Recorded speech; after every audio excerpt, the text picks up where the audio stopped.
Huawei installs a Maglev engine in its lithography machine. How Maglev technology is piercing ASML's monopoly. In November 2025, the global chip industry was stunned by Huawei. 4 years after being crippled by US tech blockades, it counterpunched by installing a Maglev engine in its lithography machine and pushing its AI chips to a level that has Nvidia rattled. Considering that the precision technology took the Netherlands ASML 30 years to perfect, how is Huawei daring to take a slice of this cake? How did the road the US fought so hard to block become Huawei's springboard? It defies logic, yet it's happening. Let's first explain the Maglev bomb in the lithography machine. The wafer stage inside the lithography machine is like an embroidery needle, carrying the silicon wafer at Mach 6, yet its positioning error must be less than 1/10,000th of a human hair's thickness. Previously, Germany relied on mechanical motors, which were like tying sandbags to a runner, always slightly lacking in precision. Huawei's Maglev technology is equivalent to installing non-contact propellers on the embroidery needle. With no mechanical parts touching throughout the process, the error is directly suppressed to within 30 cents /text $, even more stringent than ASML's. Even more groundbreaking news followed. When the new high-silicon AI chip was released on November 19th, it directly boosted the inference speed for intelligent driving by 40%. Keep in mind that Nvidia's H100 chip is sold at 3 times the global price in China, with performance deliberately crippled. Huawei's chip, however, can run complex autonomous driving algorithms while consuming 30% less power than Nvidia's. It's now being installed in new cars from BYD and Changan, and even BMW is secretly seeking collaboration. These two technology bombs are not the result of pure luck but the inevitable outcome of Huawei tackling tough challenges. Next, we will fully uncover: how will Maglev technology pierce ASML's monopoly? How much protection fee will the new AI chips save China from paying the US? The bloody lessons learned by Europe and the US further illustrate the correctness of Huawei's path. Everyone knows the lithography machine is the jewel in the chip crown, but few realize that the biggest bottleneck isn't the light source but the palm-sized wafer stage. ASML's dual wafer stage is supported by German precision motors and Japanese guide rails, hailed as the limit of human mechanical precision. One set of this system alone sells for $200 million, requiring an agreement not to sell it to China. When SMIC tried to purchase a set in 2023, ASML directly replied, "Wait until the US gives the nod." Huawei's move is a dimensional reduction attack.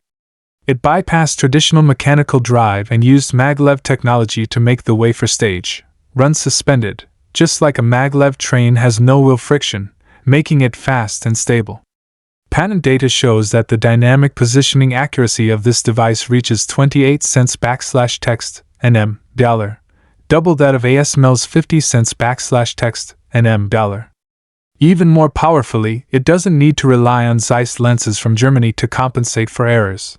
The domestic lenses from Huawei Jinka can be adapted, effectively neutralizing ASML's supply chain ace. A comparison with Europe's predicament clarifies the situation.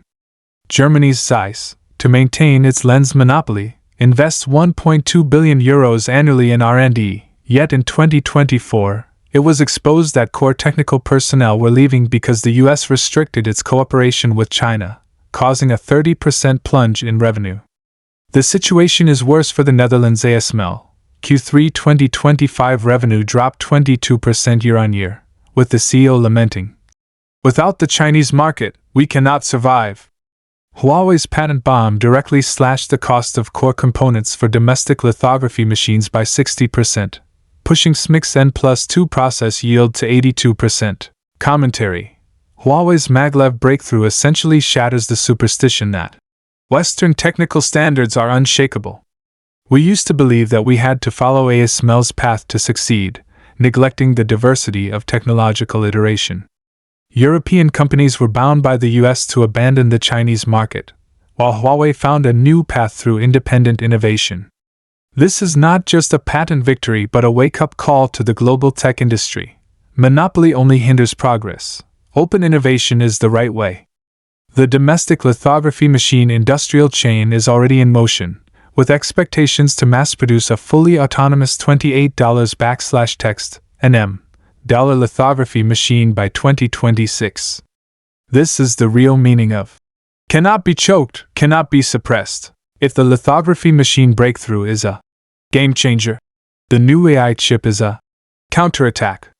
In 2022, Nvidia's share of the Chinese AI chip market was as high as 95%. A single H100 chip was scalped for 200,000 renminbi and still hard to acquire, and the US even issued regulations stating high-performance chips cannot be sold to China. At the time, many were pessimistic, saying, China's AI is running out of food. However, in 3 years, Huawei directly drove Nvidia's share down to 54%. Huawei's new AI chip contains two secret weapons, independently developed neural network architecture. This is like giving AI a Chinese core brain, eliminating the reliance on Nvidia's CUDA ecosystem. In intelligent driving scenarios, its speed in pedestrian recognition is 40% faster than the previous generation, and the latency in handling sudden road conditions is as low as $1.80/text ms dollar, faster than Nvidia H100's $2.50/text ms dollar. Ecosystem breakthrough. Huawei open-sourced the CAN architecture, allowing developers to migrate Nvidia applications without rewriting the code. Over 120,000 developers have now joined, with Baidu's Wenxin Yan and Alibaba's Tongyi Qian when all adapted. The US reaction shows how shocked they are. Nvidia urgently launched the crippled H20 chip, with performance halved but still priced at 150,000 renminbi, which Chinese companies completely rejected. Intel's situation is worse. Its AI chip sales in China plummeted by 70% in 2025. Forcing the CEO to travel to Shenzhen to seek peace, stating a willingness to share some technology. European car companies have already acted.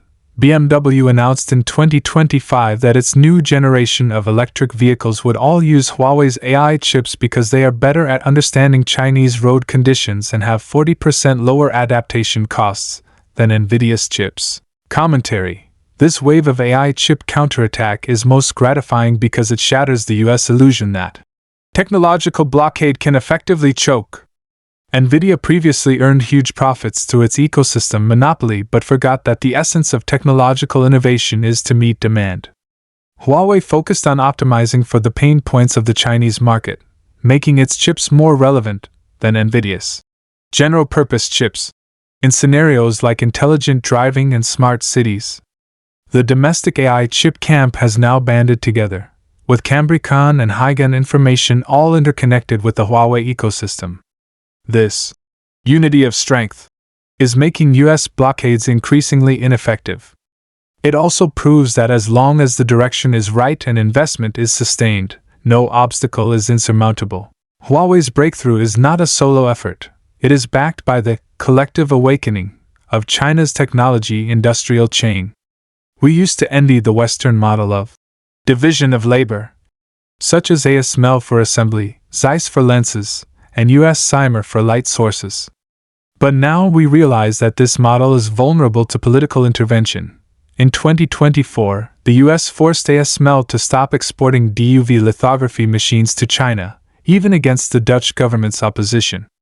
China's path of autonomous control plus open cooperation is proving to be more resilient. Consider a contrasting case: Europe's Galileo project, launched in 1999, 6 years earlier than China's Beidou. Due to infighting between countries like France, Germany, and Italy, the technical standard was revised 8 times, the budget exceeded by 3 times, and by 2025, it still relies on US GPS for auxiliary positioning. In contrast, China's Beidou achieved global networking in 20 years. Huawei's chips now support Beidou high-precision positioning, achieving centimeter-level navigation in intelligent driving, far superior to Galileo's meter-level positioning. Furthermore, look at the U.S. CHIPS Act, which allocated $52 billion in subsidies to chip companies, demanding that subsidized companies cannot build factories in China for 10 years. However, 2025 data shows that after receiving subsidies, Intel and Qualcomm's R&D investment actually fell by 15% because they prefer to buy existing technology rather than engage in risky innovation. In contrast, Huawei's R&D investment in 2025 exceeded 180 billion renminbi, accounting for 22% of revenue, with 30% of its 80,000 R&D personnel focused on tackling choke point technologies. This determination to hold one's destiny in one's own hands is the most formidable factor. Commentary: the Huawei story debunks the lie that Western technological leadership relies on natural talent. European internal friction and US short-sightedness both show that leadership sustained by monopoly and blockade is fragile. China's technology industry's advantage lies in the resilience of concentrating resources on major tasks, and the wisdom of trading market for innovation. Huawei is not fighting alone. YMTC's HBM3 memory, SMIC's process technology, and Huazhou Jinke's wafer stage are all simultaneously breaking through. This synergy across the entire industrial chain is transforming us from followers to co-runners in global tech competition and potentially leaders in the future. This is what makes the West most wary. White heavy checkmark conclusion, the critical step and the future of tech. Some might say, Huawei still has a gap compared to the West. And that's true. ASML's EUV lithography machine can still produce $3/text (nm) dollar chips, and Nvidia still holds a high share of high-end training chips. But remember, in 1995, China's chips were entirely imported, and Huawei's first chip was still in the lab. In 2025, we can independently develop core lithography machine components and high-end AI chips. The West took 30 years for this pace of progress. We only took 20. More importantly, Huawei's breakthrough brings new hope to global technological development. Previously, Western companies held the right to speak, setting whatever standards and prices they desired. Now, Huawei is speaking with technical strength, giving global enterprises a second choice. For example, a Brazilian telecom company abandoned Cisco's equipment in 2025 in favor of Huawei's AI chip servers, cutting costs by 50%. Smart city projects in Africa are also starting to use Huawei solutions because they are better adapted to local needs than European ones. Commentary: acknowledging the gap is clear-headed, but denying progress is self-defeating. Huawei's breakthrough is not a perfect counterattack, but a critical step. It makes us understand that core technology cannot be bought or begged for. It must be built ourselves. The lessons from Western countries tell us that tying technology to the political chariot will ultimately backfire. Huawei's open stance further reflects the broader perspective of Chinese technology companies. We seek not monopoly but to advance global technology through competition, allowing more people to enjoy the dividends of technological progress. This philosophy is the mainstream of future technological development.